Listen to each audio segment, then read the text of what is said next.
Ahora sí, buenos días. Soy Begoña Bilbeni, profesional de la Subdirección de Vinculación e Incidencia del Centro de Políticas Públicas UC. Les doy la bienvenida al seminario virtual Drogas sintéticas y jóvenes infractores, desafíos y estrategias para abordar el consumo de TUSI y ketamina, organizado por el Centro de Políticas Públicas UC. Esta actividad se enmarca en el ciclo de seminarios del concurso de políticas públicas, en el que se presentan los resultados de los 8 proyectos ganadores de la versión del año 2024. En el concurso de políticas públicas UC, equipos interdisciplinarios de académicos y académicas de la universidad investigan temas de relevancia nacional con el objetivo de entregar propuestas de política pública.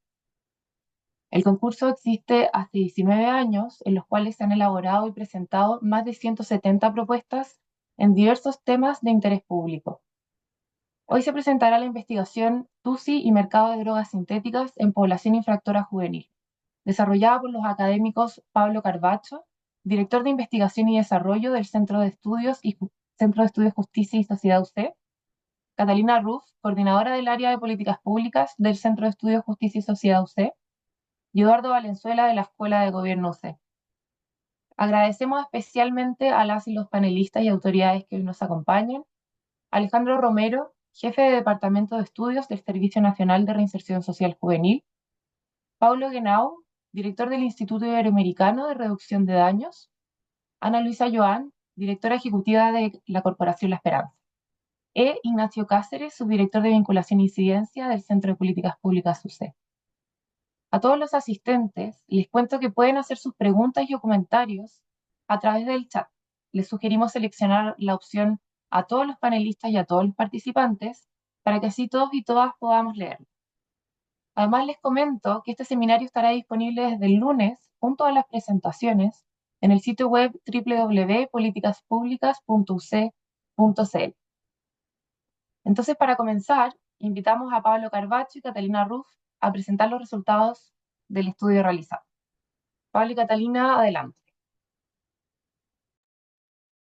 Muchas gracias, Begoña. Buenos días a todas, a todos. Como ya me presentaron, mi nombre es Catalina y voy a comenzar con la presentación de resultados de este estudio.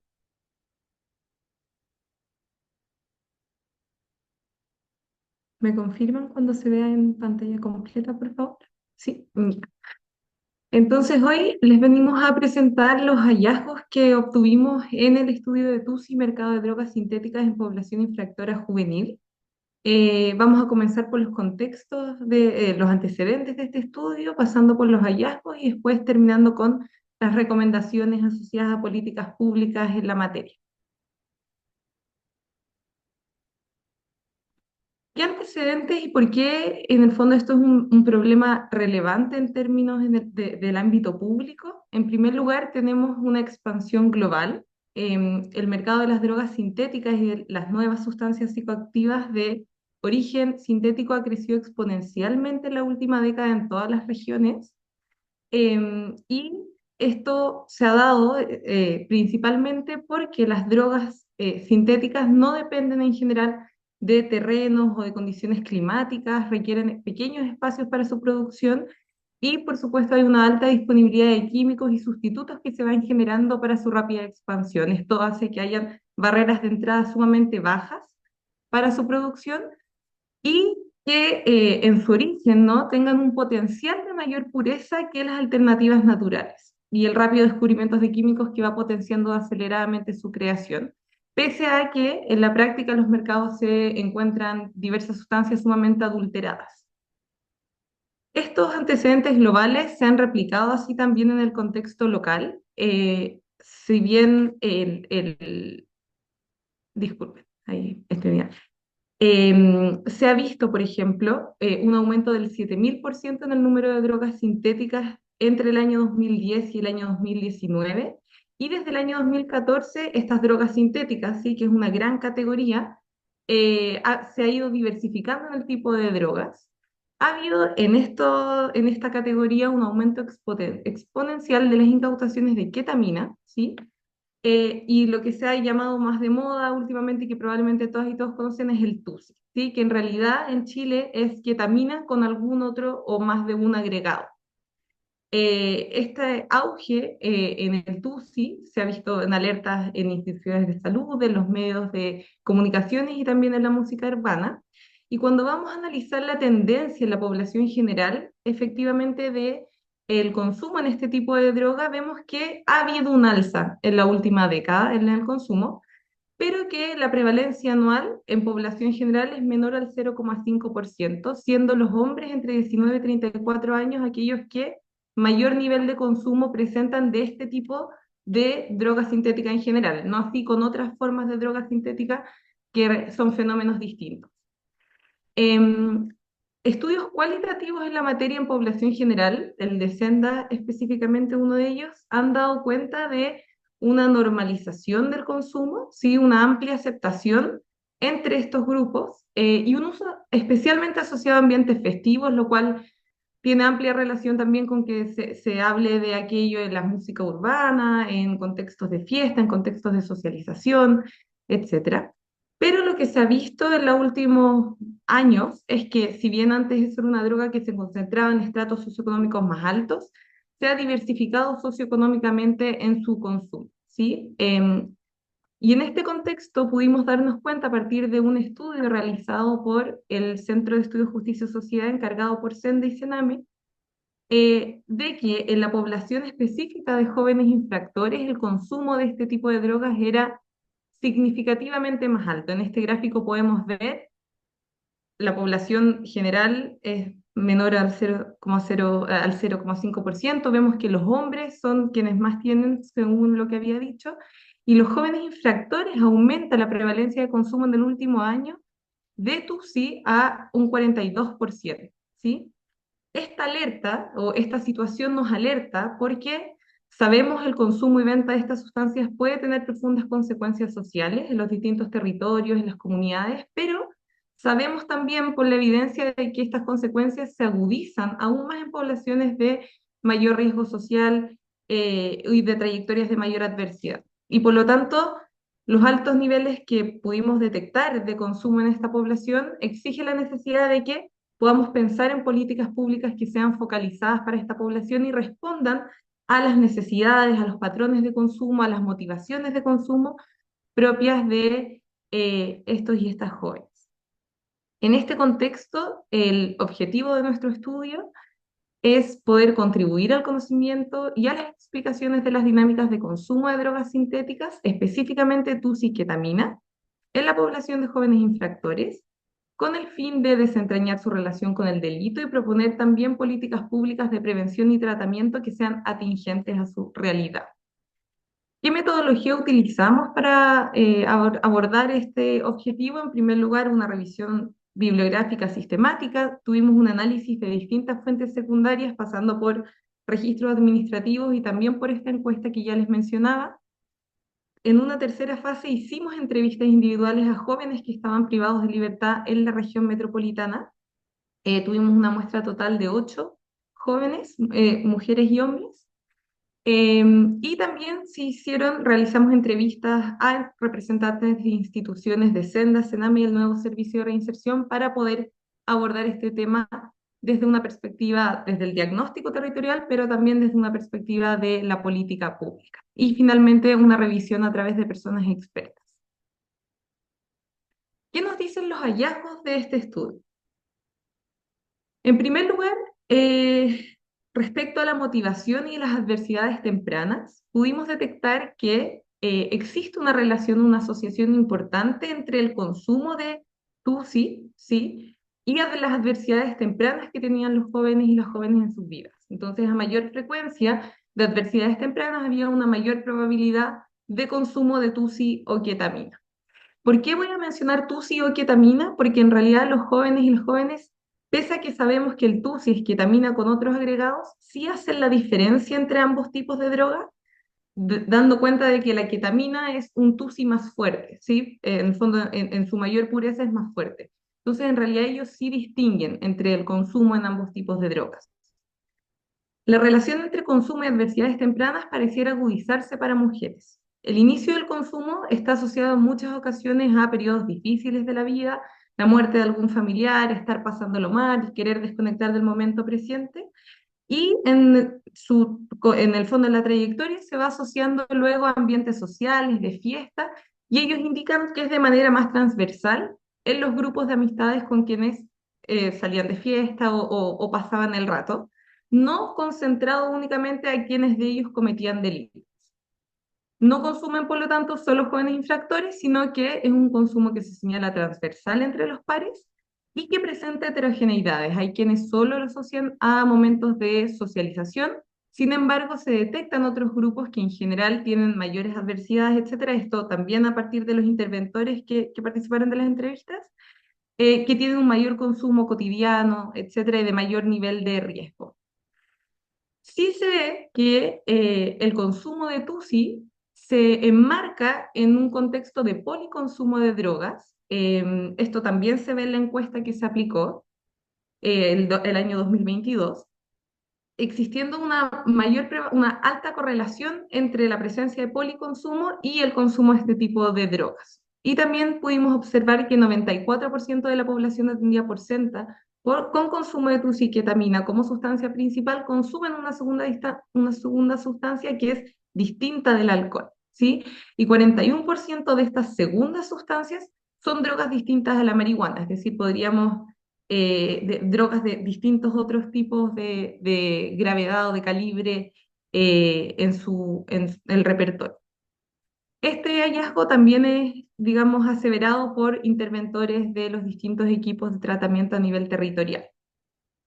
Así también, y una problemática que se levanta especialmente desde el equipo de interventores, pero que se corrobora a partir del testimonio de las jóvenes y los jóvenes, es que se tiene un inicio temprano en el consumo de este tipo de drogas, siendo la edad promedio alrededor de los 14 años, y desde los jóvenes que entrevistamos declaran haber comenzado entre los 12 y los 15 años en este tipo de drogas. Y ahí desde los interventores se levanta la alerta de que ya no solo se comienza con marihuana o con drogas menos potentes, digamos, sino que rápidamente se comienza con algunos de estos tipos de drogas que que pueden ser potencialmente más dañinas y un consumo con trayectorias de mayor duración. Esta situación se podría asociar también, y esto es un hallazgo, uno de los principales hallazgos del estudio, a que existe una baja percepción de riesgo del consumo de este tipo de drogas, existiendo una especie de lógica de cuidado asociada a la elección de esta droga y no de otras, ¿sí? Esto también relacionado con una normalización del consumo. Ahí vemos, por ejemplo, algunas de estas citas que no me gustaría dejar de mencionar la distancia o la diferencia que generaban los jóvenes y las jóvenes entre, por ejemplo, consumir tusi versus pasta base. Entonces llamaban a la pasta base la perdición, mientras que el tusi era una droga de menor nivel de gravedad, de involucramiento, había una lógica de menor daño. Sin embargo, cuando fuimos a analizar los datos de Senda, vemos que consumidores de tusi-ketamina tienen un compromiso biopsicosocial que se asemejaría más a la pasta base que a la marihuana y a la cocaína, ¿sí? Vemos que en el tusi y la ketamina, aquellos que tienen un nivel severo de compromiso biopsicosocial es de alrededor de un 80%, en pasta base eso es un 86%, y en marihuana y cocaína un 32% y un 68% respectivamente. Y también en esta baja percepción de riesgo pareciera ser que existe una alta percepción de agencia respecto a decidir o no consumir. Digamos, pareciera ser que en la pasta base se asocia a algo que hay una perdición, que no puede salir de ello, en cambio con el TUSI hay una decisión y una agencia de consumirlo o no, de acceder a tratamiento o no, por parte de lo que los jóvenes y las jóvenes perciben. Y esto se relaciona, como les mencionaba, con la normalización del consumo y el estatus, que es un aspecto que los interventores señalan como un importante desafío para el tratamiento de este tipo de drogas. La normalización del consumo, como les mencioné en los antecedentes, se condice con estudios previos que se han hecho respecto a las drogas sintéticas en general. Y en relación con el delito, vemos que hay una baja relación, pese a lo que, a las hipótesis o a los, digamos, la teoría común o lo que se escucha en los medios masivos de comunicación, de que hay una relación, encontramos que hay una baja relación entre el consumo de drogas y en la comisión de delitos, particularmente porque este tipo de drogas, en general, el efecto que genera es poco apto para cometer un delito. Entonces, los jóvenes preferirían o cometer el delito en sobriedad o utilizar otro tipo de drogas más estimulantes, por ejemplo, que no les quiten capacidades en reacción, en, digamos, habilidades para ejecutar. Y esto, por lo tanto, muchas veces en realidad más que para cometer el delito, se asocia a una celebración post-delito, ¿sí? Siendo solamente algunos jóvenes que señalaban un consumo muy bajo cuando sentían mucho temor previo a cometer el delito. Y bueno, eso como escenario general, y sí se identifica un grupo más pequeño de jóvenes de mayor adversidad, de mayor involucramiento en el consumo, que sí consume, comete delitos, pero no necesariamente que consume para cometer el delito, sino, o que cometen delitos en consumo, sino que eh, hay componentes de ambos en su día a día. Y por último, se señala por parte de los jóvenes que dado que el TUSI es caro, su compra, luego de cometer un delito para tener mayor poder adquisitivo, la compra de este sería una especie de lujo que se darían, dado en el fondo de tener el dinero para poder hacerlo. Y por último, respecto de los desafíos para la prevención y la intervención, y con esto le doy paso a Pablo para las recomendaciones, vemos que, y esto principalmente a partir de lo que se señaló desde los equipos interventores a nivel territorial, vemos programas que están poco preparados para este nuevo tipo de drogas específicamente, principalmente porque hay una composición desconocida del TUSI, sabemos que tiene ketamina, pero no se sabe con certeza y depende mucho de qué TUSI se esté consumiendo, qué otros agregantes van a tener. En un mercado de drogas que es bien cambiante, hay una falta de pruebas específicas en la detección de este tipo de drogas en los distintos equipos. Hay, ya mencionaba, una normalización del consumo entre jóvenes y sus círculos. Y también señalan como problemática para la prevención y sobre todo para la intervención un alto nivel de ingreso de drogas en los centros que no ha respondido, digamos, de la manera que se espera frente a distintos controles que están incorporados. De ahí que hay una interventora señala que no puede ser posible que los jóvenes consuman más dentro de la privación de libertad que lo que consumían afuera, incluso prueben sustancias nuevas y que en este tipo de drogas se relaciona mucho con el efecto disociativo que se busca tener, ¿sí? Del momento presente.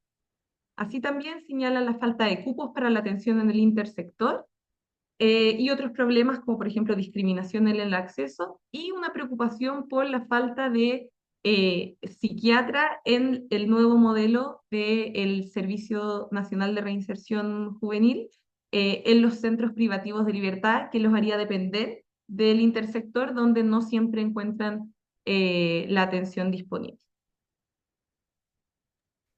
Gracias, Cata. Bueno, nosotros, el sentido de este proyecto y del concurso Políticas Públicas es ofrecer una mirada de política pública y por lo tanto no quedarnos solamente en la evidencia. Y para eso nosotros hicimos una propuesta integral de políticas que creemos que son necesarias para abordar el problema de las drogas sintéticas, particularmente el TUSI, pero asumiendo que el TUSI es la droga sintética que uno podría decir está de moda, pero que en un tiempo más podría ser otra. Por lo tanto, no queremos tomar esto o dejar la idea de que estos son medidas contra el TUSI, porque en verdad son relacionadas con las drogas sintéticas. Como ustedes saben, y me parece que el público, el amplio público que tenemos lo demuestra, este es un problema totalmente intersectorial. En este contexto hay responsabilidades institucionales de Senda, por supuesto, pero también del nuevo servicio de reinserción social juvenil, de Sename también, en los lugares donde todavía no se instala el nuevo servicio. Hay un rol importante que creemos tiene que jugar Mineduc o sea, el Ministerio de Educación y MinSal. Por lo tanto, es un contexto, digámoslo así, intersectorial bastante complejo, que hasta ahora no ha sido totalmente abordado por las estrategias de drogas, y tampoco creemos por las políticas de reinserción, que en todo caso están en proceso de construcción. Sabemos que desde Senda hay una preocupación hace varios años, no les estamos contando una novedad a ellos, ellos han hecho ya estudios, pero todavía no se ven reflejadas en políticas particulares. Em, entonces, nosotros propusimos una serie de propuestas que, si logro pasar la pantalla, se la voy a ir mostrando. Ahí, ya. La verdad que lo está manejando la cara. Gracias. Primero, nos parece que acá tiene que haber un énfasis bien importante en los contextos educacionales. Nos parece que el problema de las drogas sintéticas debiese estar instalado como parte de los programas educativos de la escuela. Es importante que esta temática se desarrolle, se hable, se converse en los currículum escolares, sobre todo para informar y educar en torno a los efectos perjudiciales que las drogas sintéticas tienen, em, y sobre todo para resistir de alguna manera la influencia de pares, que sabemos que en los inicios del consumo de droga y en otros tipos de conductas que uno podría llamar desviadas son bastante relevantes. Existe mucha oferta, muchos programas con mucha evidencia que muestran en distintos tipos de ámbitos las habilidades que se requieren para resistir a la influencia de padres, y para que los niños, niñas y adolescentes puedan tomar decisiones informadas y autónomas respecto del inicio de consumo o de trayectorias criminales, por ejemplo, también. Esto, por supuesto, requiere una formación del personal docente y educacional de la escuela. Em, Se requiere estos equipos tengan conocimientos especializados respecto a los daños relacionados al consumo de drogas sintéticas, que sabemos y muchas de las experiencias de los interventores nos mostraron son muy distintos y mucho más fuertes. Daño orgánico, nos relataron algunas situaciones bastante terribles de los efectos que el consumo de drogas sintéticas avanzado tenía en algunos adolescentes. Y sobre todo para que sean capaces de identificar tempranamente los signos del consumo de drogas sintéticas, cómo intervenir adecuadamente y cómo los pueden apoyar en relación también a sus adultos responsables o tutores. En segundo lugar, el contexto comunitario y la participación familiar nos muestran los datos del estudio que es fundamental. Creemos en este punto que hay un rol que va a tener que jugar las nuevas oficinas locales de la niñez para articular esta identificación temprana, y articularla también no solo en el contexto de la OLN, sino también en el contexto de la salud primaria, en espacios deportivos y comunitarios, entre otros que puedan existir. Y para eso, obviamente, hay que capacitar en primer lugar al equipo de las OLN. Recuerden que las OLN en su nueva versión no son solo derivadores de los servicios públicos, sino también tienen un rol más importante, más interventor, y un rol importante y crucial va a ser relacionado al consumo de drogas sintéticas, dados los niveles de normalización que contaba Catalina. Em, y acá se va a requerir un trabajo bastante coordinado con el personal médico, con TENS, con otros profesionales que están, por decirlo así, en la primera línea del Estado. Yo creo que en este punto es fundamental que estos problemas se trabajen desde lo local, desde los gobiernos locales, desde la instancia en que el Estado tiene como un trato cercano y directo con las personas. Dentro de estas como iniciativas, también nos parece fundamental desarrollar campañas comunicacionales, haciendo uso de las ventajas que dan las redes sociales para educar e informar en torno al uso de estas drogas. Como sabemos, y dada alguna experiencia anterior, es importante que estas campañas no tengan un tono amenazante, y que también les permitan permitan entregar un mensaje que sea acorde a la edad de las personas que queremos, a las que queremos llegar, principalmente población adolescente, niños y niñas. Eh, con qué fin? Con el fin principal de desmitificar el bajo riesgo que estas drogas suponen. Es muy importante en ese sentido como hacer una comunicación de riesgo importante porque es en ese punto donde hemos visto que se ha perdido un poco de carrera. Y por supuesto, estas campañas deben ofrecer alternativas de apoyo para quienes deben abordar. O sea, no basta con generar el mensaje y la comunicación de riesgo, sino también es importante que estas campañas ofrezcan alternativas de cuidado, de apoyo, de salida de alguna manera. Y para eso los canales que yo sé que ya existen, principalmente en Senda y en otras instancias, deben ser fortalecidos con las preocupaciones, con los contenidos, con la información relativa al consumo de drogas sintéticas. Es importante que se actualicen estos canales de ayuda para poder, de alguna manera, enfrentar las variables, las características de un mercado de drogas que es altamente cambiante. Dentro de las mismas líneas de medida, nos parece fundamental que estas temáticas estén incorporadas en los programas de prevención que ofrece, bueno, principalmente en Chile, la Subsecretaría de Prevención del Delito a través del sistema LAZO.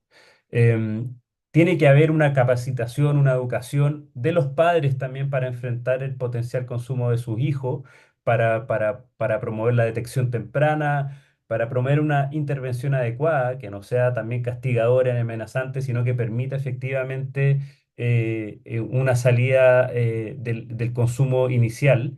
Y también es importante que, en términos más generales, las redes sociales, las redes comunitarias, los clubes deportivos, los clubes culturales que existen a nivel local puedan fomentar alternativas de ocio y deporte que estén enfocadas en esta población. Esto es una medida un poquito más general, pero nos parece también bastante importante porque muchos de los relatos del inicio del consumo tenían que ver con estados como de aburrimiento, de desesperanza, de falta de acción, por decirlo así. Bueno, lo tercero, el acceso al tratamiento y la rehabilitación. Los interventores y las personas que trabajan con esta población fueron muy claros en contarnos que estos son patrones distintos, que los efectos son totalmente distintos y mucho más gravosos. Por lo tanto, en primer lugar, eh, es fundamental expandir el tratamiento especializado para esta población. Sabemos que Senda tiene un convenio específico, pero ese convenio probablemente tiene que ser fortalecido con recursos y capacitación y debiese poner a la familia y a las comunidades en el centro y eso implica que tenga una conexión también con el trabajo local. La gran mayoría del tratamiento es ambulatorio y por lo tanto las personas, los niños, niñas y adolescentes que están en estos programas están también en sus comunidades y en sus familias. Por lo tanto, ese trabajo interconectado y el rol de nuevo que las OLN pueden tener en los procesos de tratamiento y de reinserción es fundamental. Para eso también, nuevamente, es fundamental fortalecer las capacidades de los equipos para entender los nuevos patrones del consumo de drogas, los efectos en términos fisiológicos, psíquicos y el tratamiento mismo que debiese tener, sobre todo en el contexto de, de esta incertidumbre que significan las drogas sintéticas, donde nunca hay mucha claridad respecto de cuáles son las sustancias psicoactivas realmente que están detrás de la droga que se consumió, más allá del autorrelato que el joven puede hacer. Em, OLN es Oficina Local de la Niñez, por si acaso, Marco. Em, em, entonces es fundamental que haya una formación específica para los equipos que trabajan. Aumentar la oferta de tratamiento, yo creo que, bueno, esto es fundamental. Como vemos y como los datos muestran, esta es una población muy, muy compleja. Una buena parte de esta población tiene un policonsumo y, como decía, no solo policonsumo de alcohol o de marihuana, sino de una segunda sustancia también compleja como la cocaína o algún tipo de medicamento también. Por lo tanto, se requiere que haya una mayor oferta y que se instalen capacidades y conocimientos específicos sobre esta droga y estas capacidades tienen que trabajar los problemas de salud mental que vemos en esta población y sobre todo el trauma que viene dado por la adversidad de la niñez que también es muy alta. Voy terminando. Veo. Dale. Bueno, una cuarta línea tiene que ver con la reducción de daño. Muchas veces la idea de la abstinencia hace que los objetivos terapéuticos se hagan demasiado inalcanzables, sobre todo para una población tan compleja. Y por lo tanto es importante también tener un foco de mitigación de riesgos que permita en un futuro la abstinencia total, pero ponerla como primer objetivo puede ser complejo en esta población sobre todo. Entonces es importante educar además e informar respecto de los riesgos que estas mezclas y esta preparación que muchos de estos jóvenes relatan como una cuestión que también da cierto estatus, que está asociada como una cuestión ritual, implica. Y también, como la literatura muestra, es importante que, dado que esto se da en muchos contextos festivos, que hayan dispositivos de testeo y kits de pruebas de pureza de las drogas, porque muchas veces no se sabe realmente lo que se está consumiendo. Dale. El control de acceso, sabemos que Chile es un país complejo por la alta eh, prevalencia y existencia de precursores químicos y por lo tanto es importante que Chile tenga un control importante de la oferta de precursores químicos que son la base para estas drogas sintéticas. Es también importante la persecución penal de la oferta que se da en las plataformas digitales, algo que todavía está poco desarrollado y poco abarcado desde las instituciones de persecución penal. Y por último, como vimos, hay que fortalecer los protocolos de ingresos porque sabemos y muchos niños relataban que había más droga a veces en los centros privativos que en sus propias comunidades y es un problema gigante para la rehabilitación de este grupo.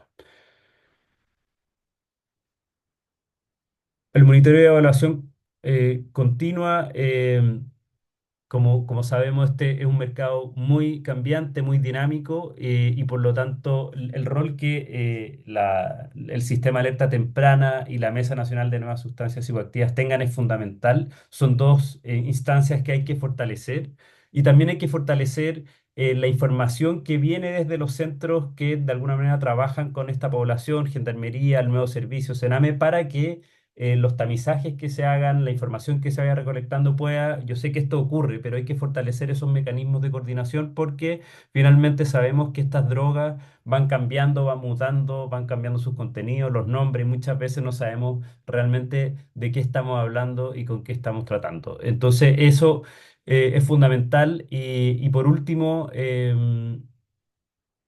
dale, Cata. Dado que esta es una población obviamente en conflicto con la ley y dado que sabemos que las alternativas de sanciones en el medio libre son más eficaces, promueven la reinserción y los procesos de desistimiento de mejor manera, eh, también sabemos que permiten que la rehabilitación del consumo de drogas sea mejor, entonces también es importante que fortalezcamos la alternativa al encarcelamiento y el nuevo modelo que implica el nuevo servicio logre de alguna manera coordinar al intersector y a las instituciones vinculadas con los procesos de justicia juvenil para que estas alternativas realmente sean fortalecidas, sean ocupadas y sean promovidas porque sabemos que los resultados son mucho mejores. Con esto termino. Hay un informe que va a venir donde esto pues podemos conversarlo, o sea, lo van a poder ver con mucho mayor detalle. Así que eso, ahora pasamos a la discusión y aprovecho de agradecer también al Centro de Políticas Públicas por su apoyo y a los panelistas que hoy día están con nosotros. Muchas gracias por la presentación, Pablo y Catalina. Ahora, bueno, daremos inicio al panel de comentarios. Les cuento que todos los invitados tuvieron acceso al informe final del estudio con anticipación y ahora tendrán 8 minutos cada uno para exponer sus comentarios sobre los resultados y también las propuestas del equipo académico. Comenzaremos con Alejandro Romero. Él es sociólogo de la Universidad de Concepción, máster en Criminología y Delincuencia Juvenil de la Universidad de Castilla-La Mancha y doctor en Ciencias Sociales y Análisis Sociológico de la Universidad de Salamanca. Actualmente es jefe del Departamento de Estudios del Servicio Nacional de Reinserción Social Juvenil. Adelante, Alejandro. Buenos días. Bueno, primero que nada, felicitarlos por el esfuerzo que implicó desarrollar este estudio, que es bastante interesante. Dentro de todo lo que se dijo, yo me voy a quedar con algo que me parece que desde el punto de vista de la institucionalidad y también desde la nueva lógica de cómo se entienden los mundos intelectuales juveniles es bastante interesante. Y esta relación con este concepto de la lógica del cuidado, ¿no?, que se levanta a partir de los hallazgos que mencionan tanto Pablo como Catalina. Cuando hablamos de esta lógica de cuidado, yo la quiero circunscribir en el sentido de que cuando se hace esta comparación entre la droga de perdición, que es la pasta base, ¿no?, y el TUSI, que se plantea como una droga, entre comillas, como lujo, ahí lo que hay detrás, y así lo entiendo respecto a esta lógica del cuidado, es que no tan solo tiene que ver con elementos relacionados con el daño físico, sino que también lo que está a la base es un daño frente a una imagen, a una representación también del ser delictual. Es decir, en la actual lo que podemos ver es que hay ciertos mundos intelectuales juveniles donde el consumo de droga ya no sería tan visceral, por decirlo de alguna manera, sino que también habría ciertas racionalizaciones que tienen que ver justamente con el perfil o con el deber ser que algunos chicos se están instaurando dentro de sus trayectorias delictivas. Por lo tanto, cuando se habla de esta lógica del cuidado, yo entiendo por un lado que dice relación con el tema del daño físico, pero sobre todo la relevancia que yo encuentro tiene que ver con esta lógica de lo simbólico, ¿no? Y relacionado con esto, hago un cruce directo, que este cambio de imagen tiene que ver también con esta lógica de que los nuevos mundos delictuales juveniles o parte de ellos también están saliendo más bien de esta lógica del delincuente arrabalero, del delincuente que viene de los sectores más bien marginales. Ya hay nuevas representaciones, como decía, entre ellas muy asociadas al tema de cierto tipo de música o también a lo que podría ser los inicios de una narcocultura más bien instalada o filtrada, digamos. Por lo tanto, ahí lo relevante tiene que ver con que este elemento que podríamos denominar de cuidado, como hipótesis de trabajo también, y quizás uno de los elementos interesantes como hallazgo, podría indicar también un cambio en esta representación desde una figura más bien clásica a estas nuevas formas incluso de crimen, de delincuencia organizada.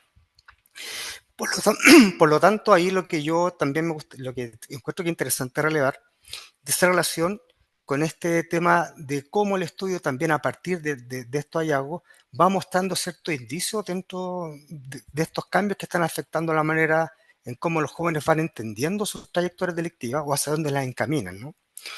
Sobre todo en el sentido de que el TUSI, tal como se plantea, al plantearlo como una droga casi como no de recompensa, el estricto récord, pero sí asociada más a temas afectivos, lo que tendría detrás entonces sería esta lógica más bien de entender de que se presenta como un elemento diferenciador. O sea, consumir TUSI, aparte de lo que implica la sintomatología, también está asociado a esta cierta representación de prominencia, ¿no? O sea, no cualquier delincuente o joven delincuente consume TUSI porque también hay un acto simbólico que implica que el que consume, aparte de tener los recursos, también lo que se pone en tela de juicio es que quien consume tendría la habilidad entonces para conseguir el dinero que le permite consumirlo, ¿no? A diferencia de la pasta base, que por ser mucho más económica estaría más a la mano. Por tanto, el consumo de TUSI argumento que tendría que ver también y releva las aptitudes delictivas. O sea, quien consume TUSI, en alguna medida, también lo que está dando a conocer es que dentro de su trayectoria, o como él se plantea, también apunta hacia cierta prominencia. Y ese es el elemento diferenciador entonces que habría en relación con esta figura más bien del, del, de la persona que tiene problemas de adicción y roba para mantener ese consumo versus aquel que se considera como o se autopercibe como un delincuente de fusta y que por lo tanto va planificando o va secuenciando diferentes momentos para llegar finalmente a la consolidación o que trabaja constantemente para reforzar esa imagen de prominencia dentro de sus pares.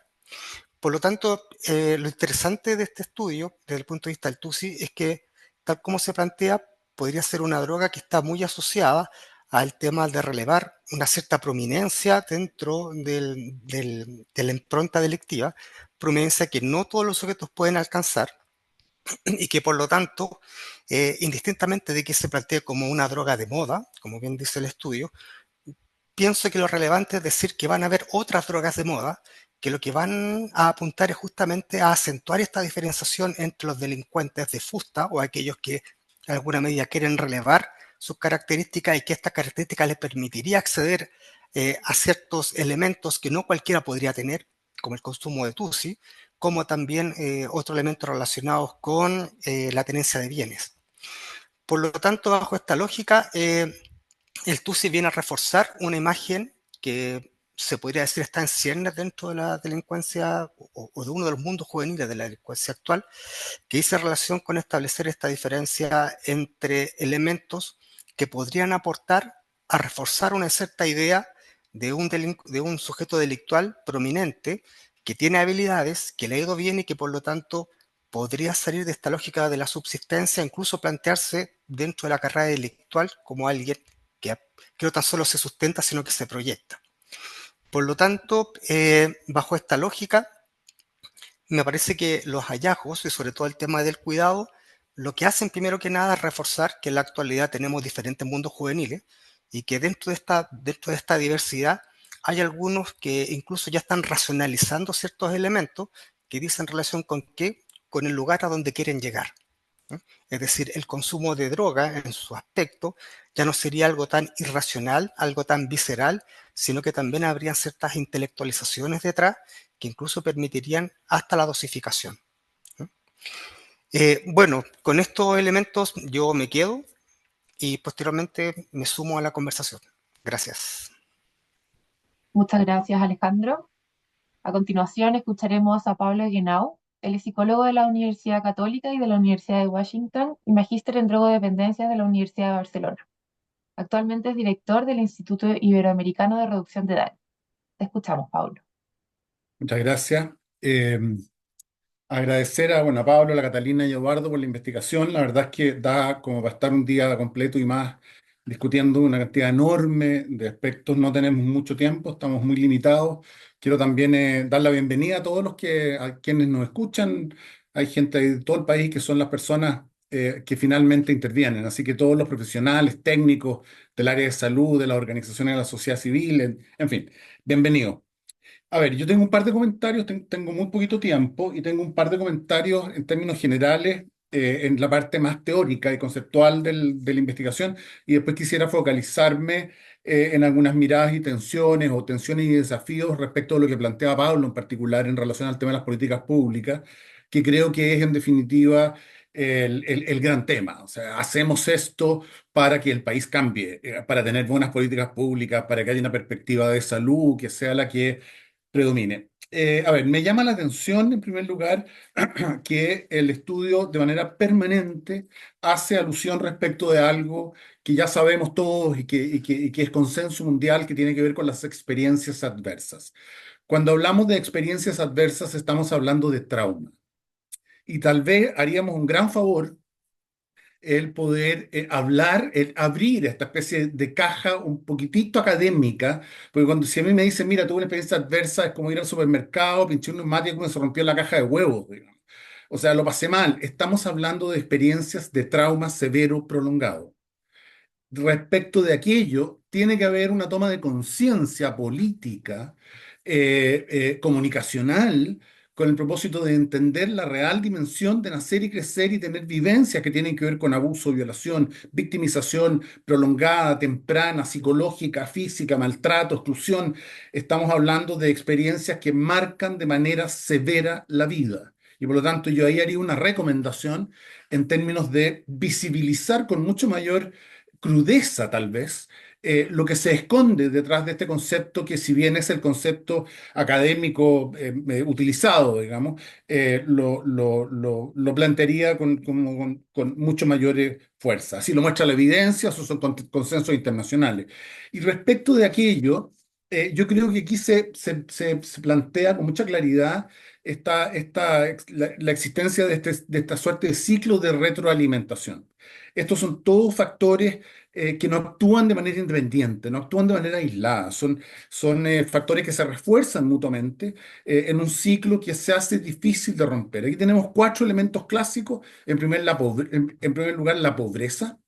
Se habla de factores de riesgo. Yo no tendría temor también a dimensionar, a evidenciar con mucha claridad que la pobreza mata, daña, dificulta, coarta, limita, fragmenta, y en la medida en que la falta de oportunidades se interactúa con experiencias de trauma asociado a ello, aparece el consumo, ¿cierto?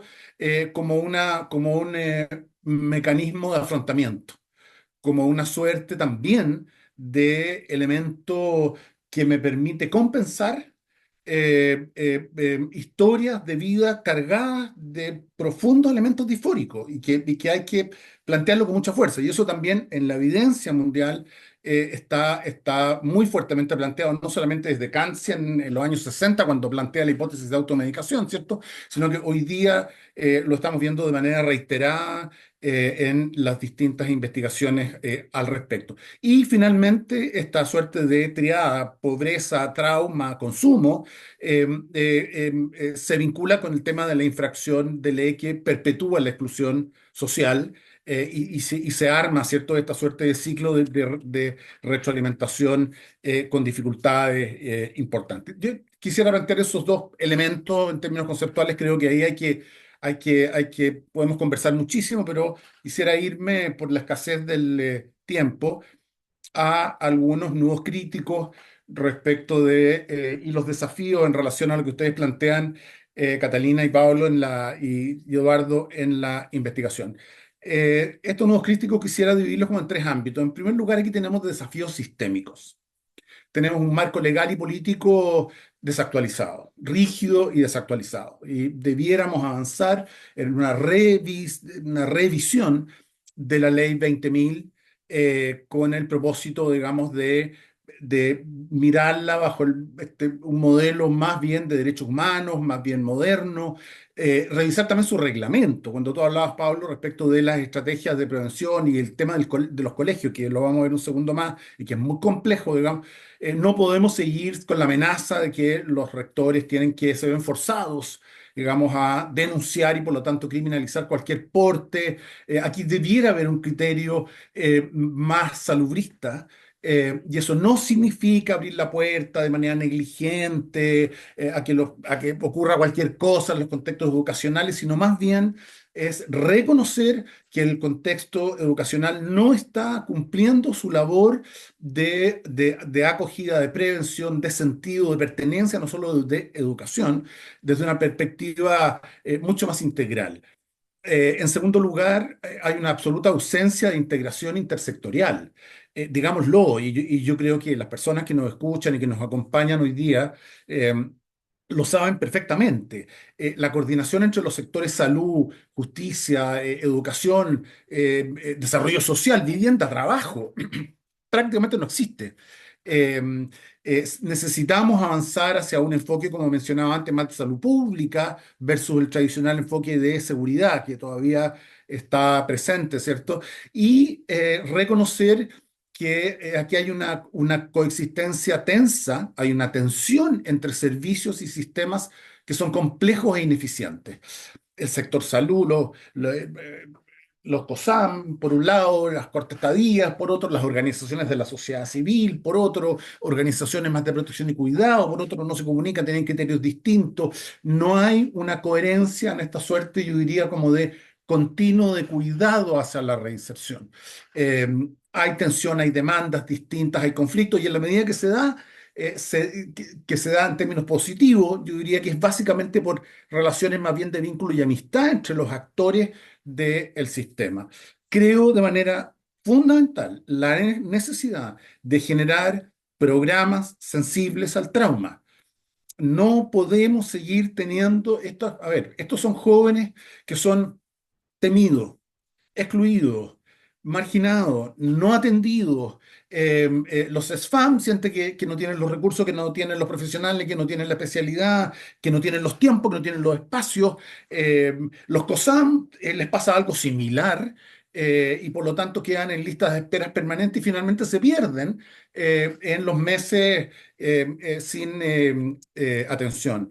Creo de manera importantísimo, y que lo menciona el estudio, avanzar respecto del acceso a servicios de tratamiento y prevención. Tenemos graves problemas. Hay una dificultad y hay una profunda desigualdad en el acceso, y no solamente en el acceso, sino que en la calidad y en la diversidad de los tratamientos.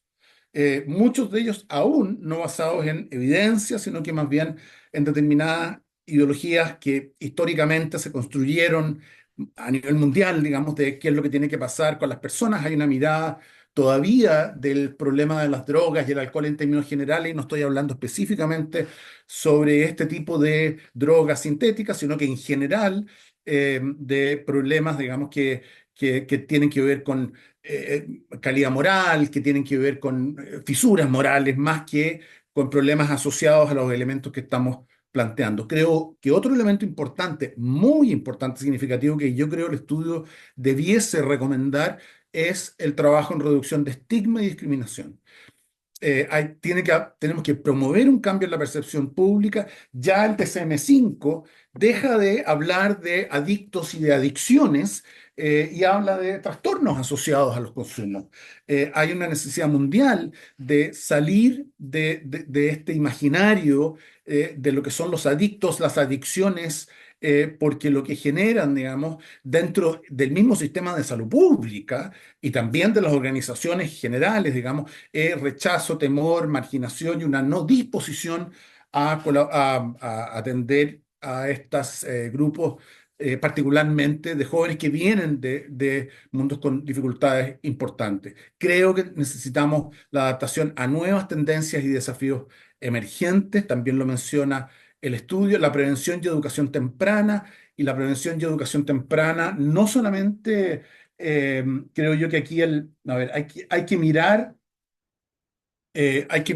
el tema de la educación no solamente desde la perspectiva de los tradicionales eh, modalidades de prevención, que son enfoques educativos incoherentes y anticuados, sin evidencia, basados en el temor, sino que con una mirada de realismo, de reducción de daños, de trabajo, de gestión de riesgo, y sobre todo los colegios y los sistemas educativos formados, sensibles al trauma y con metodologías que dificulten la exclusión escolar de los jóvenes en los sistemas. Eso es lo peor que nos puede pasar. En el sistema educativo en general, estos jóvenes están siendo expulsados, marginados, no se les recibe, se les tiene miedo, los colegios sienten que no tienen competencia. A nivel comunitario hay dificultades para acceder a las poblaciones de riesgo con una mirada un poquito más moderna.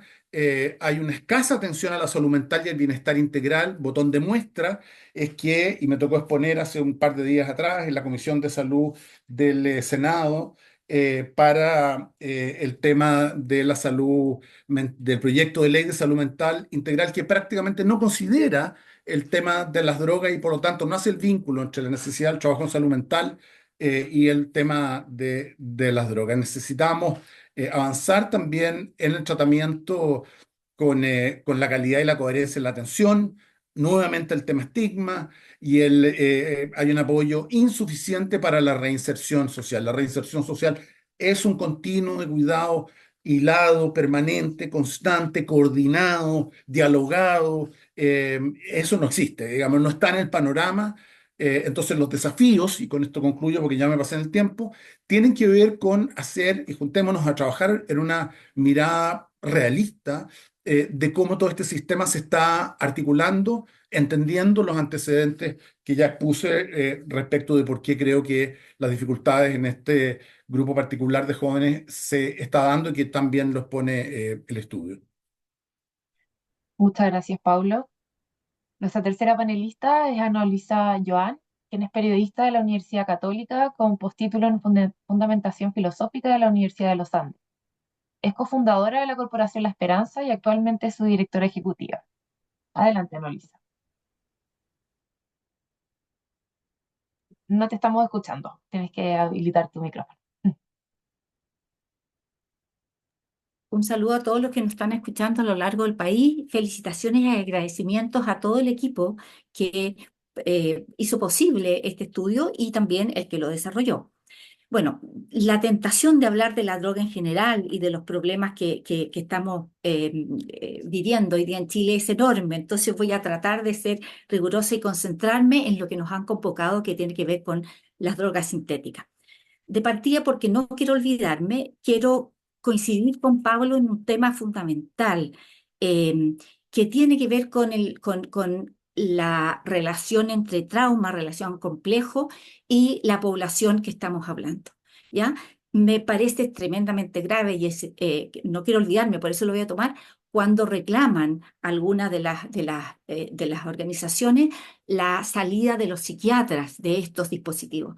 Creo que tenemos un problema brutal de falta de médicos y de dispositivos psiquiátricos para tratar esto que en definitiva, junto al consumo, hay a la base otras patologías psiquiátricas asociadas y concretamente el trauma relacional complejo que en el fondo es toda esta vida de vulnerabilidad y los centros no están, ninguno de los dispositivos hoy día capacitados para tratar esto.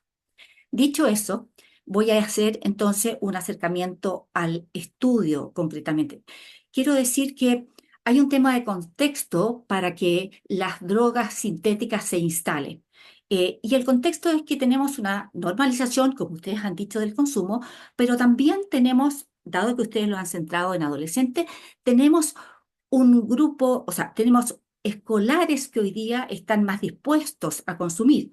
De hecho, son escolares que tienen el mayor nivel de consumo de América en cocaína, pasta base, medicamentos sin receta médica y marihuana. Y entonces, cuando tenemos niños que tienen este nivel o adolescentes que tienen estos niveles de consumo, tenemos que empezar a pensar que hay un contexto que podría facilitar la llegada y la adquisición de nuevas costumbres en relación a las drogas y en este caso de las drogas sintéticas. Nosotros teníamos hasta hace 10, 15 años una barrera de protección, entre comillas lo digo, hacia las drogas sintéticas porque teníamos un límite muy cercano con los 3 mayores productores de cocaína del mundo, lo que hacía que nuestro consumo, que no fuera alcohol o marihuana, básicamente estaba relacionado con la cocaína y los subproductos. Y el hemisferio norte, que era más caro la cocaína porque había que trasladar, es donde se generó principalmente o nacen todas estas drogas químicas. ¿Por qué entonces, teniendo una cocaína barata y teniendo una cultura respecto de ese tipo de drogas, ingresan las drogas químicas?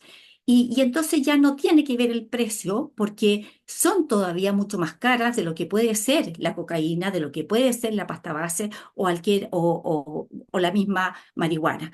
¿Por qué ingresan? Y aquí el tema de la normalización de la cultura, de la música urbana, que ustedes han señalado en el estudio, me parece fundamental. Está de moda.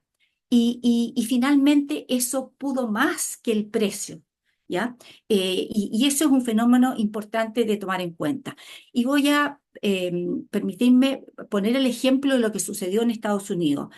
Ustedes definieron aquí una democratización del uso de las drogas químicas, concretamente del TUSI, diciendo que primeramente se dio entre 19 y 34 años en un nivel socioeconómico alto relacionado con conciertos de música electrónica. Miremos lo que pasó con el éxtasis en Estados Unidos hace 2 décadas. El mismo fenómeno, la misma tipografía, 19, o sea, la misma edad, el mismo grupo socioeconómico, etc. ¿Qué es lo que pasó? Que al precio de ese éxtasis no podía acceder la gran población y finalmente aparece el cristal, que es una otra sustancia química mucho más barata y que finalmente se transformó en una pandemia en Estados Unidos. Eh, ¿Cuál es la diferencia que hace que finalmente nosotros lleguemos a estas drogas químicas? Que así como el cristal en Estados Unidos, el TUSI en Santiago, además de estar de moda, además de estar normalizado el consumo en general, un poquito pavimentado el consumo por la normalización de la marihuana y de otras drogas, el TUSI lo podemos preparar. Y eso es un dato muy importante. Y es lo que pasó con el cristal en Estados Unidos. Se preparaba en los baños de las casas. Y nosotros, nuestros niños, lo están preparando y nuestros jóvenes también. Entonces, ese es un elemento que hace que seamos hoy día más vulnerables a esta droga en particular. La moda, la necesidad de aceptación en general, la necesidad de sociabilización y la posibilidad de prepararla. Y eso entonces tiene que hacer que el foco de las políticas públicas tenga este elemento como algo tremendamente importante, porque empiezan a ser fundamental los precursores químicos. Por ejemplo, en esa década, que estoy hablando del éxtasis, como Corporación La Esperanza, anticipamos la llegada de las drogas químicas, estoy hablando finales de la década del 10, y pedimos y trabajamos para que se limitara absolutamente el acceso de la efedrina, que era el precursor del cristal. Lo que nosotros debiéramos estar mirando acá es cuáles son los precursores, y que los tenemos claro, obviamente es la ketamina, los precursores de estas drogas químicas para poder combatirlas de manera eficaz. ¿Dónde están las drogas químicas? ¿Dónde está la ketamina? La ketamina está en toda la línea veterinaria. Estamos tomando todas las medidas para que el cuidado de esas drogas efectivamente sea tal que dificulte la llegada a los niños. Estamos teniendo relación con los laboratorios que producen estos precursores químicos nacionales e internacionales. Estamos teniendo de verdad una decisión de impedir que estas drogas químicas se sigan instalando en nuestra sociedad, en la cultura. Eso es por un lado. Quiero poner otro punto. Conversando ayer con jóvenes en rehabilitación que usan o que usaban, perdón, TUSI, me agregaban un elemento al que ustedes han planteado. Me hablaban de la marihuana, de la cocaína, de otras drogas como funcionales. En cambio, el TUSI lo sacaban del ámbito de lo funcional. Era una droga que era más bien recreacional y experimental. O sea, querían, perdón, experimental no, de experiencia, no funcional. Y aquí es donde nosotros tenemos que hacernos una pregunta. ¿Por qué los adolescentes, infractores o no infractores de ley, eligen la droga que van a querer consumir? Un poco algo de lo que decía Alejandro.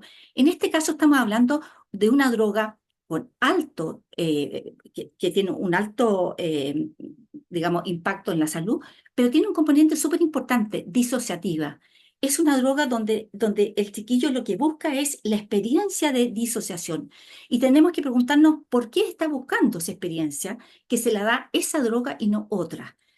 Yo creo que cuando nosotros miramos qué están consumiendo nuestros niños, qué tipo de drogas químicas, también vamos a ser capaces de ver qué está pasando en esos niños, qué quieren conseguir, aparte de lo que todos sabemos que es la aceptación, la validación, la sociabilización, etc. Respecto de las políticas que se han planteado, eh, yo concuerdo con casi todas, haría un punto especial. Me parece que la prevención, nosotros nos estamos jugando hace 20 años por la prevención obligatoria en todos los colegios, pero con un foco muy importante en la educación socioemocional a temprana edad. Creemos que hay que tener un entramado firme en los niños a temprana edad que le permita después poder tomar decisiones y le permita poder enfrentarse a la presión de pares, etc. Eso es lo que nos parece hoy día que debiera ser el foco. ¿Qué nos pasa con estos niños? Estos niños muchos están desescolarizados. Y nos parece entonces que un esfuerzo fundamental, fundamental de las autoridades tiene que ser en escolarizar a estos niños que ustedes han visibilizado hoy día aquí. Es ahí donde podemos trabajar con ellos. También me parece fundamental el que nosotros podamos capacitar en nuevas drogas químicas a quienes trabajamos en centros de rehabilitación, pero también en todos los dispositivos, y a los padres. Y aquí quiero agregar una, una sugerencia adicional.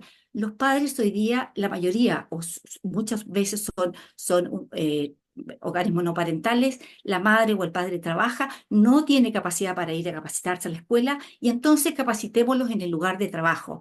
A través de Código Sense podemos nosotros capacitarlos ahí en estas nuevas drogas químicas, pero en todo lo que es la parentalidad positiva en general.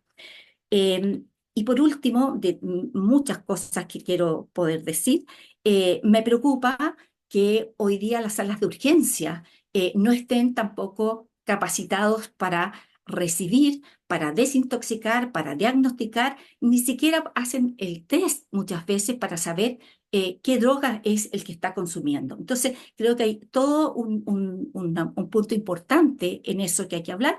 Me sumo, Pablo, en este problema de este entramado de organizaciones que tenemos por todos lados, y que hoy día no han dado respuesta. Y con esto quiero ir cerrando.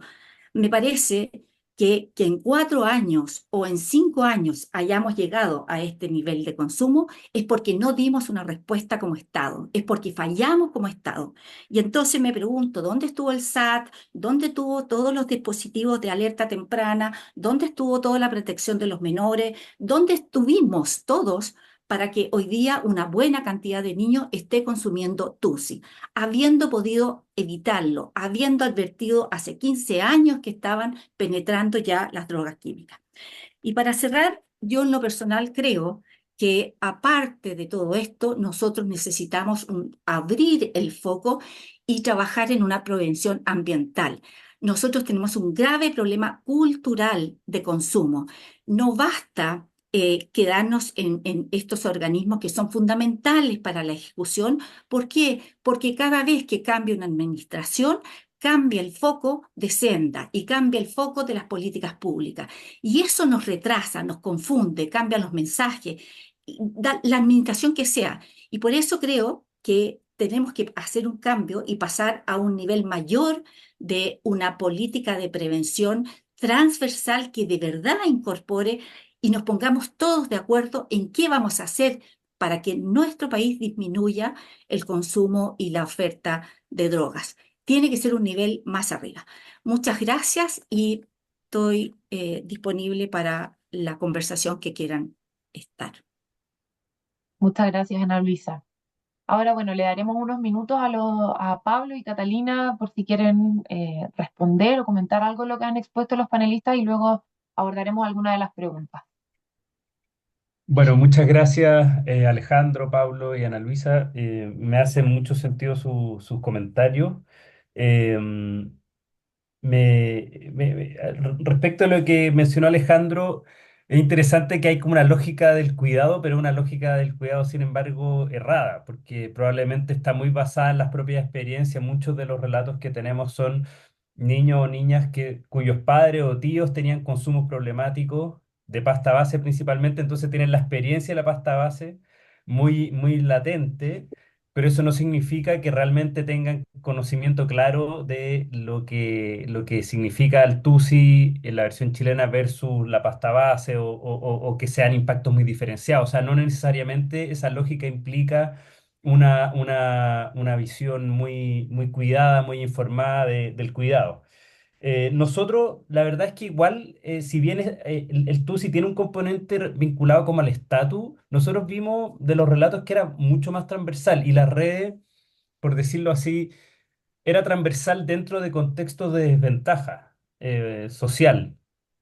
No era exclusivo de personas vinculadas a mundos criminales. De hecho, muchas veces nos decían, mira, yo consumimos sushi en fiestas con mi amigo y después yo me junto con los que sé que andamos en la misma. Y de hecho eran como, era bien llamativo porque poca gente decía como que con sus amigos del barrio, por ejemplo, delinquía. Era como con unos del barrio más allá, con dos del barrio de más allá, que sabían que tenían como una inclinación hacia actitudes más criminales. Entonces, nuestra impresión al menos, obviamente estos son estudios sobre todo cualitativos, pero de que hay un grupo de mucha desventaja, de mucho trauma, mucha adversidad en la niñez que consume esto. Algunos tienen como vinculaciones con el delito, pero no necesariamente. Respecto de lo que dice Paulo, estoy muy de acuerdo. Yo creo que tenemos que hacer un énfasis más fuerte con la idea de trauma. El estudio que dio pie a este segundo estudio muestra que la adversidad en la niñez está muy prevalente en prácticamente 2/3 de la población de justicia juvenil, de manera muy fuerte, muy intensa, con adversidades. Nosotros preguntábamos si había sufrido alguna de un listado importante de manera intensa, prolongada, y las tasas eran altísimas. Por lo tanto, efectivamente estamos frente a un grupo que tiene mucho trauma y que por lo tanto, como sabemos, mientras el trauma no se resuelva, cualquier otra intervención posterior es ineficaz. El trauma impide como el funcionamiento correcto cerebral, entonces es muy difícil que tengamos éxito si no trabajamos. Eso es como la base, el piso mínimo. Entonces, gracias por eso, Pablo, yo creo que lo tenemos que incorporar. Em, Respecto de la integración intersectorial, bueno, estoy de acuerdo también con los marcos legales. Creo que pasaba un poquito por alto eso. Mm, en general nosotros estamos más enfocados en la demanda, pero más que en la oferta, pero es un punto. Y respecto a la integración intersectorial, yo veo como una oportunidad el nuevo servicio de reinserción social juvenil. Creo que la política del nuevo servicio, y ahí Alejandro va a tener toda la pega, justamente va a ser como desarrollar este tronco que incluye el consumo, porque finalmente el problema, el consumo es una manifestación de problemas mucho más amplio, la pobreza, tú lo mencionaste bien, Pablo. Entonces, creo que esto se tiene que marcar en una política de reinserción social, más que en una política de droga. Y eso yo creo que es una buena oportunidad y espero que el servicio tome esta bandera para que incorpore el tema del consumo dentro de esta política. Yo creo que hay un mandato por primera vez un poquito más claro, más mandatorio, más obligatorio para que las instituciones se pongan de acuerdo, se sienten a conversar. Entonces, creo que ahí también tenemos una oportunidad importante. Y respecto de a lo que decía Ana Luisa, también me parecieron muy atingentes los comentarios. Creo que sí, efectivamente tenemos con la ketamina un problema. Hay mucha disponibilidad en Chile. La fiscalización en general de los precursores químicos en Chile ha sido débil. Para la cantidad que tenemos para una industria minera, farmacéutica, laboratorios tan expansiva como la que tenemos en Chile, tenemos mecanismos demasiado débiles. Entonces yo creo que hay que atacar ese punto. Eh, También me hizo mucho sentido esta idea de las drogas de experiencia, de qué están escapando cuando buscan. Y efectivamente los relatos eran súper consistentes en eso, ellos están escapando de su realidad a través de las drogas. Y eso también nos invita a pensar que la droga de nuevo es una manifestación de problemas, de desventajas, de falta de oportunidades finalmente. Yo creo que estamos frente a un grupo de la población que está muy enajenado se quiere como salir de su realidad inmediata porque es muy terrible, es muy difícil, y por lo tanto las políticas medioambientales, la prevención obligatoria y sobre todo que también se nos estaba yendo, yo creo que lo tenemos que incorporar, tiene que ver con la reescolarización. Este grupo probablemente es una buena parte del grupo que en pandemia salió, estos 50.000 niños y niñas que salieron del sistema. Muchos de ellos deben responder a esto y probablemente, y ahí el Estado ha sido débil, creo yo, en su respuesta para la reinclusión escolar. Entonces también es algo que vamos a incorporar también en el informe final. Cata, no sé si tú querías agregar algo más. ¿Mm? Gracias, Pablo.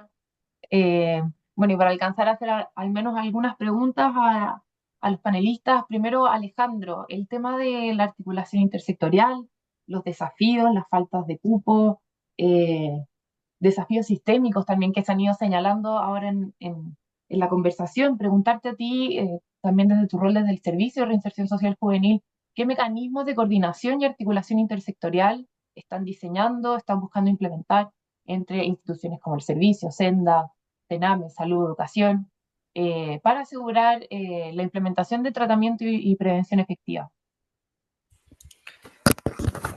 Bueno, la nueva institucionalidad supone un cambio radical en la lógica de cómo opera el Sename, ¿no? Básicamente ya el servicio, en tanto si no es un gran elefante que asume todas las labores, sino que justamente opera a través del intersector. ¿Qué quiere decir esto? Que muchas prestaciones que antes pasaban por recursos propios del servicio hoy están al alero de las coordinaciones que se establezcan con actores clave.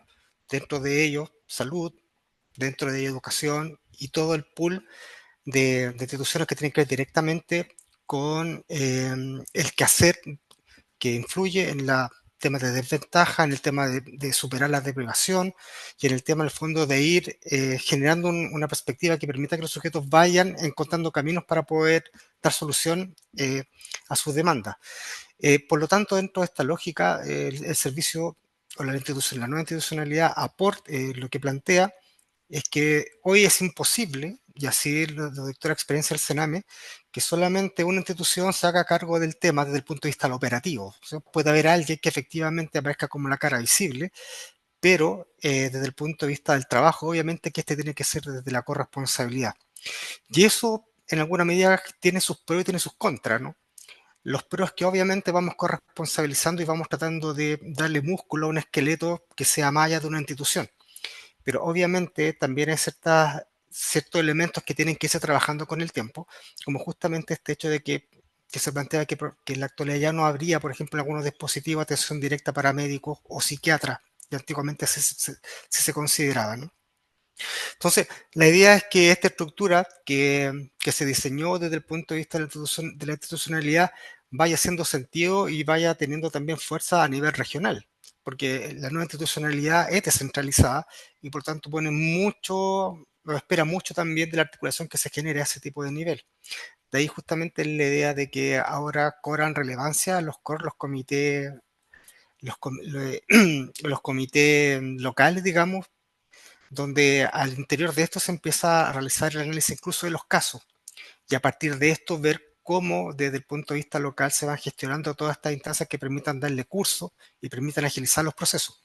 Bueno, por eso, como para resumir, la nueva institucionalidad supone de que en la actualidad la única forma de atender el fenómeno es a través de la intersectorialidad, utilizando canales que se asume que hay que ir fortaleciendo, que se asume que hay que ir trabajando, pero sobre todo lo que está a la base del tema de la corresponsabilidad. Es decir, hay una institucionalidad que es la que es la cara visible, pero esa cara visible supone también el trabajo con toda una musculatura que viene detrás, que en este momento el soporte que se está haciendo a través de la interconexión con, como lo decía, con toda la institucionalidad que tiene que ver directamente con la infancia.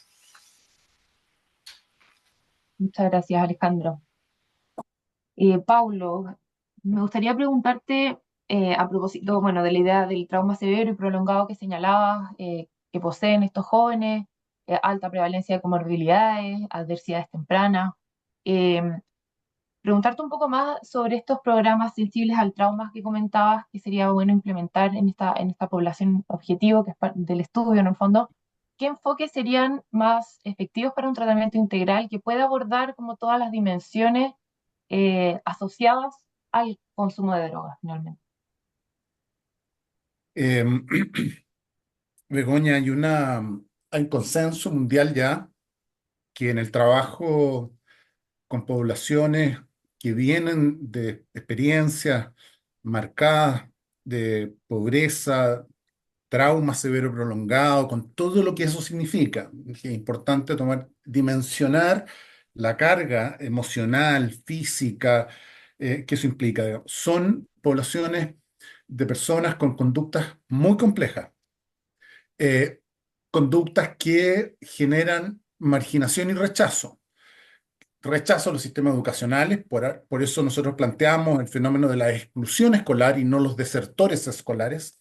Los sistemas educativos, no con mala intención, por no contar con las competencias, las capacidades, entender que si vamos a trabajar con jóvenes, e inclusive con adultos, con estas características, con estas historias vitales, tenemos que entender y tolerar conductas difíciles. Estamos en un seminario técnico, pero los que saben perfectamente, quienes nos escuchan hoy día, el nivel de tolerancia, de comprensión que hay que tener para no recurrir a la marginación inmediata y directa de estas personas, cosa que ocurre cotidianamente. Insultos, amenazas, escupos, quebras de vidrio, mandada a la cresta, amenazas de muerte, golpes físicos, son conductas esperables, no deseables, pero son esperables en poblaciones con historias de trauma severo prolongado vinculados a contextos sociales de extrema marginalidad y pobreza.